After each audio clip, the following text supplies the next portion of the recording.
Welcome to 5 Minute Analysis with me, Mr. Davis, where I analyze your games in 5 minutes.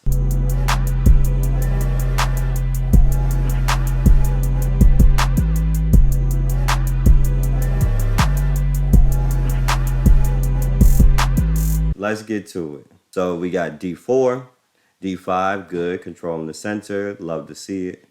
Knight comes to F6, developing our pieces, love to see it. F3, it seems like F3 is protecting the E4 square, putting some more support here so that we could eventually push E4. Let's see how that goes. However, it is leaving a big old hole in the king side. Hopefully, white doesn't castle on that side. Knight C6, pawn goes to G4. This looks very scary. However, it's easy to stop that by just going to H6. You went G5. This is not a good move because if you want to castle on the king side, you want to keep your pawns intact. Also, this is just a hanging pawn. Our opponent didn't see this and decides to push some more pawns on the edge of the board. Weird. H6 to defend this pawn. That's the least you could do. Knight comes to A5. I don't know what the point of this move is. Knight A5 isn't good.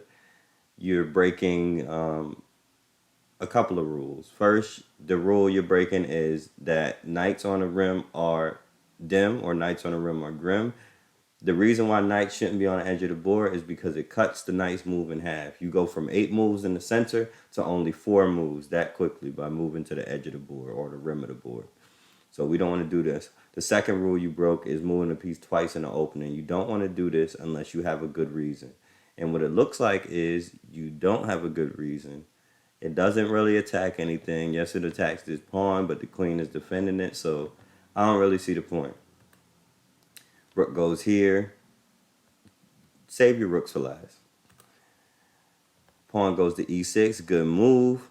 This bishop is now eyeing the A3 square with the rook on it. So that is a discovery attack. Good. Now, instead of going here, you should have just took the rook, right? But I guess you didn't see it. Queen goes here, check. Now, here, we don't want to panic because it looks like a fork that's going to win your knight. So the queen is attacking the king and attacking the knight on A5. It looks dangerous, but it's really not. We simply have to move the knight out of the way and block with it. Easy. And your problems are solved. Let's see if you did that. Nope. King moved out of the way. So the king moved to F8.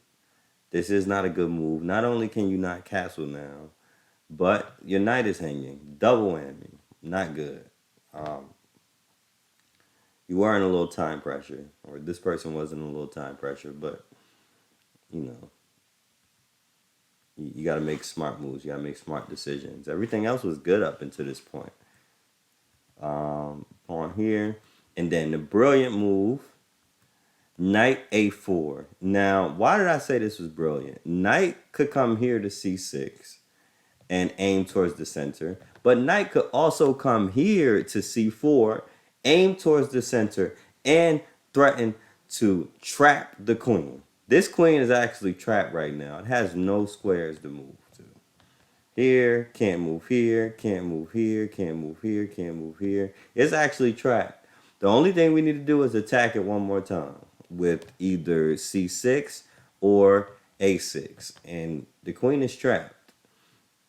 White really can't do anything about it. Even if white comes here to A5, bishop could just come to D7, and then it's over. You got to give up your queen for either the bishop or the knight at that point. Oh, not to mention this rook is under attack.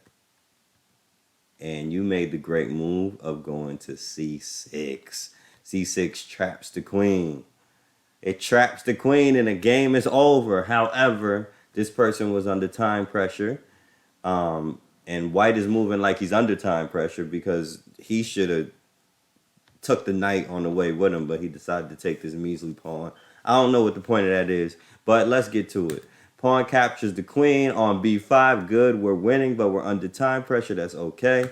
when you're under time pressure, you want to make great moves that force your opponent to think and use their time. So checks, captures, things of that nature, and threats. All right, here he's forking the bishop and the queen, no problem, because we have the great move that you made. Queen h4 check, nice. Rook blocks. Now, instead of here, because this doesn't really do anything, we want to move knight c2 check. All right, check. And it's threatening and putting a question to this rook, because if the king moves away, tries to attack our knight, or goes to d2, we can capture the rook with the queen, all right? And we're off to the races, right? But rook here, a slow move, and then we ran out of time. So good game. You ran out of time, but just remember, knights on the rim are dim. Don't move a piece twice in the opening if you don't have a good reason to. And number 3, when you're under time pressure, you want to make forcing quick moves, all right, to force your opponent to think. See you next time. Come back soon. And no, I didn't forget. Go play some chess.